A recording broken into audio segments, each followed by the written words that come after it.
Hello friends, this is Cara-Renee with B.Reborn Art and Healing. Today I wanted to come to you with a quick studio tour.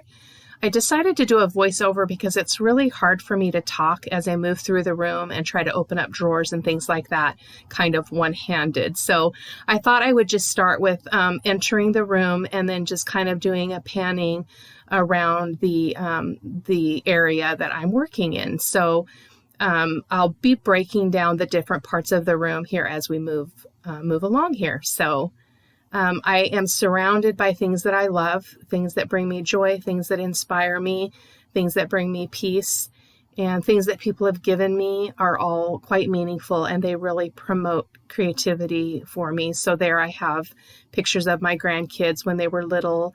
Each of them has their own collage. My husband even has one for when he was a little boy. So, and then just giving you a look here, this is my work surface with my camera, which I'll show you in a little bit closer breakdown there. Just kind of showing you what's kind of at the ready next to me as I'm creating, what I keep close to me. And then I've got lots of storage underneath my desks. And as you can see here, I have these calyx units that I've slowly collected over time. And then here is a shelf that sits behind the door. Please don't pay attention to that mess in the corner. That's quite embarrassing.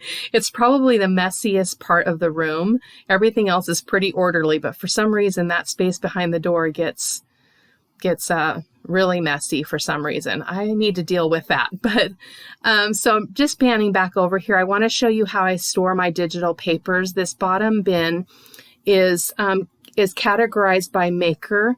And then in each of those file folders, I have each kit paper clipped with the name of the maker as well as the name of the kit on them, so that if I'm referencing them in a video, I know exactly what I'm using, so I can give people the proper information. That's really important to me.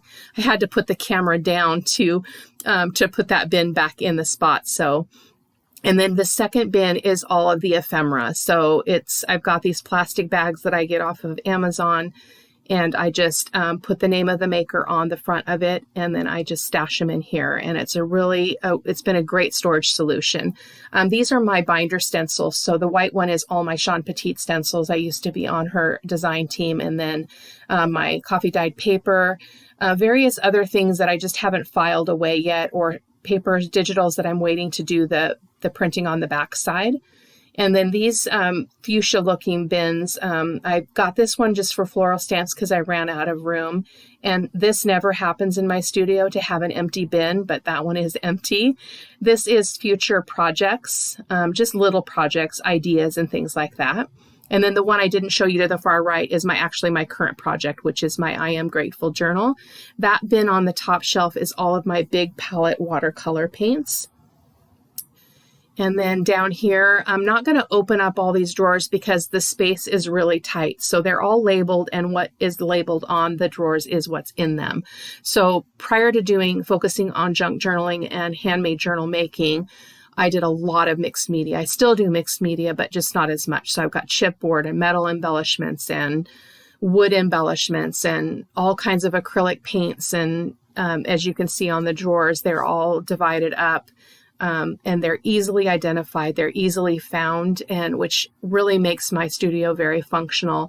And I find it really funny because I bump into comments in Facebook groups where people are just like, people kind of present this idea like you can't be creative and organized at the same time, but I am creative and I am organized. And I know that that's an anomaly for the most part, but this is how I create, and this is my happy place, and I cannot create in chaos. It makes me not be able to be productive. So, and here I'm just showing you these drawers are kind of up high because again, I stacked these IKEA drawers on top of each other because I needed to go up with my storage because I ran out of room around the room. So everything is labeled. I have one drawer that I need to relabel because I moved some stuff, but here's my sewing stuff and my eyelets and some of my hand punches and things like that.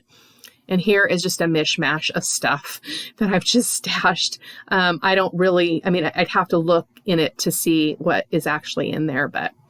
And then these two drawers here are all the envelopes and things like that, different paper stuff. So my sewing stuff. And then this little stack is just doilies and handkerchiefs and things that I've collected at antique shops that I just haven't done anything with yet.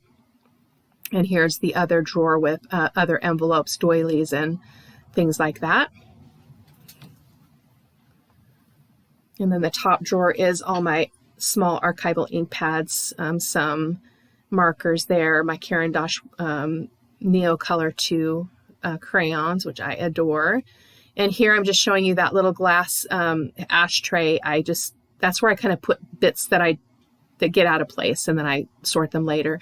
Those are my favorite watercolor brushes that are sitting on there, and those are all the other watercolor brushes. Some buttons.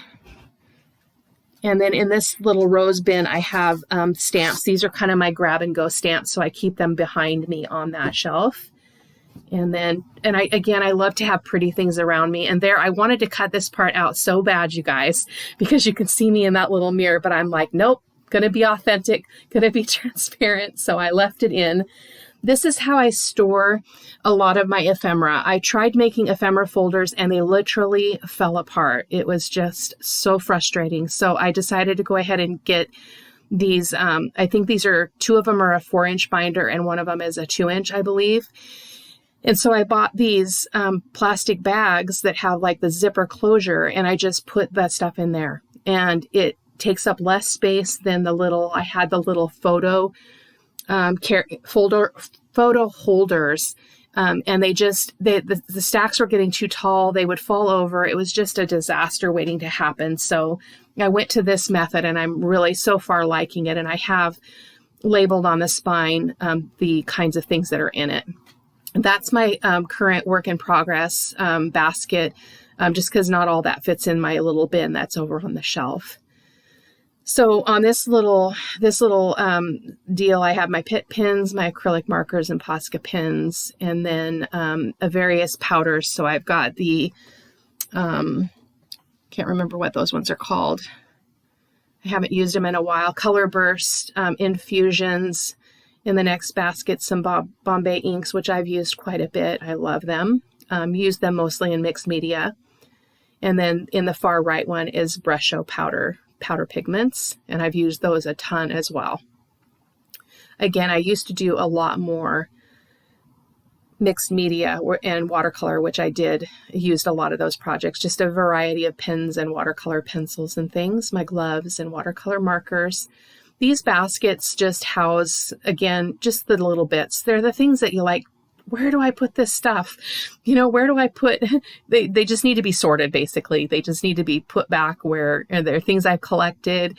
That little brown flower is off of an old sandal of mine. I took it off to use it in art. So that's just a peek at kind of how I organize even the most disorganized, like this place stuff does not have a home thing. So, and again, things that I love, these are all precious things. That canvas is one that I made that I love having in my studio. I love to look at it. It makes me happy. And then my little cork board, which I just put things on there that I've collected that mean they have a story. Everything in my life has a story, a redeeming story. And so I just really love to be surrounded by those things that keep me in joy and keep me feeling young. So, and then this is just a really precious picture that's very meaningful to me. So I thought I'd give you a glance at that. And that is the window out to the front of our house, which is why sometimes on camera things get really loud because I'm right on the road. That's where I keep all my scrap bits of ribbon and lace in there, obviously my sewing machine. And that clear bin is all my scraps. So my coffee dyed scraps, my scrapbook paper scraps, digital scraps that are smaller. And then these are my caddies that I keep. This sits right in front of me on that shelf, and it's everything that I use every day that I create.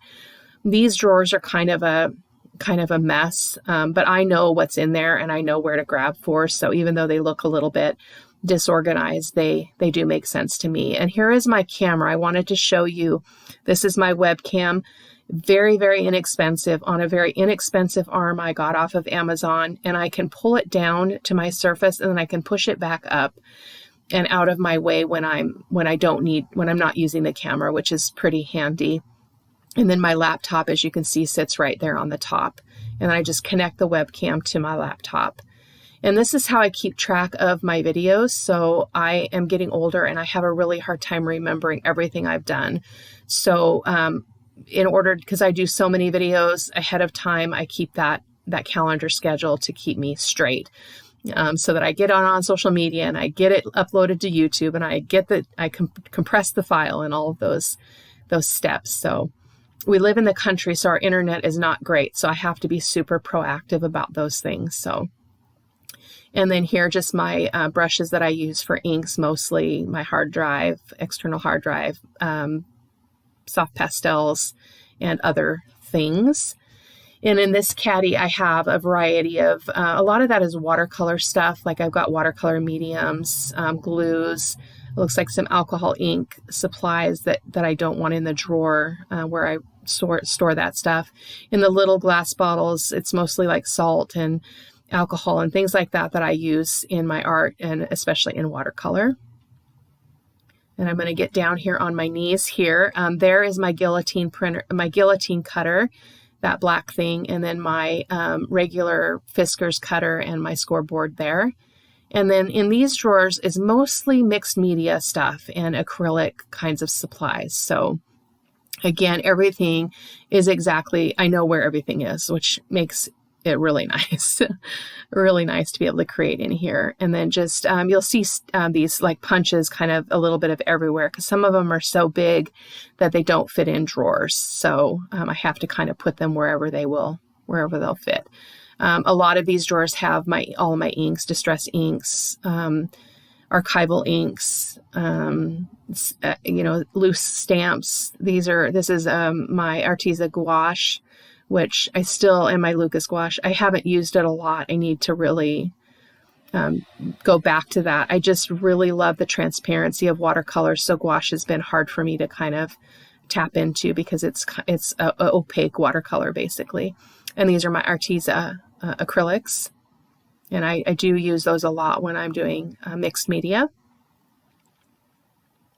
And then that's the black dark hole. That's that space that you don't really want anything to go back there because you'll never really get it out. So I thought it was funny to kind of give you a show of that. So this is a drawer that sits right to the right of me, and it's like got the most common supplies that I grab for my chomper, my corner punch, my circle punches, the sizes that I use the most and things like that. This is some finished small ephemera like my hidden paper clips, clusters and things like that I can kind of grab. This drawer obviously has all my sari silk and seam binding. And again, that sits right to my right because these are things that I use all the time and I really like having them right next to me. I forgot to mention the drawer on the left side of this one is the smaller, like the medium-sized scraps, and this is the larger scraps. And I do have a separate folder for my coffee dyed larger scraps. And this is just a drawer with some chipboard and book board. And then over here, this area here is not real functional. I need to really kind of relook at it because it's not the greatest use of space. There's a lot of empty space that I could probably do different. These are some of the little packages of ephemera that I have kind of forgotten about because they were stored in that big bin, and so I brought them over here because they are ones that I definitely use more. This has stickers. This is all my stickers in this drawer, and I got these headbands at Goodwill, so I just grabbed them. I thought I'll find something to use them for. They were like $1 or $2. So, and these are the really large punches, so that's a great place for those. And then these are all my dies and embossing folders are in the back of this drawer. I couldn't open it any further to show you because it's kind of a tight fit there. And it's really hard to tape with one hand and try to open drawers with the other hand. I was hoping that my daughter was going to come over and she would have held the camera for me, but our plans ended up changing. So I went ahead and just went for it. And in here, I just have various like pattern paper, other like book pages and things that I've already taken out of books. And this is where I'm keeping kind of my Christmas supplies for junk journaling and then some other little projects that I hope to do in the future. And then here's my printer, and I moved it over here so that I just have to reach over and plug it into my computer and I can just print, because I used to have it on the shelf that's on the other side of the room, and I would run the cord from that shelf across that gap and plug it in to print. But then I had to go around, and it was just, it was a hassle. So, and I apologize, I was talking through that part. One of those carts is all of my rubber stamps. And then the one right here, the white one, is craft acrylics for, and all my paint pouring supplies. And then the dresser has office supplies, jelly printing supplies, embossing supplies, and alcohol ink deals, and then obviously my scrapbook paper. In all of these bins, I'm just going to list what's in them because I couldn't get close enough to pull them open. So I have 3 of those bins are just for cardboard because I'm using a ton of recycled boxes and things. So 3 of those have cardboard. There's lace and ribbon, tools like my laminator and punch, like regular office punches, wood stamps, clay supplies, napkins and tissue paper, mixed media supplies, paper punches, that kind of thing. Over there, those pink polka dot boxes there have various scraps of scrapbook paper, which I don't really tap into very often, which is why they're over here. That's my vintage books stash collection. And then the pink and the green bin there have finished ephemera, so the larger ephemera pieces. And then up here, I've got watercolor paper, cards that I've already finished, and other things that are more for card making. And then this is just a mess. It's just kind of the catch-all place for stuff. So anyway, I know that was a lot of information and it went really, really fast, but I hope that you enjoyed the video, and I hope that you are encouraged that there is a way to create organization in a small space, which is what I've been able to do here. And I really love my space. It's important to surround yourself with things that you love. So thank you so much, guys. Bye-bye.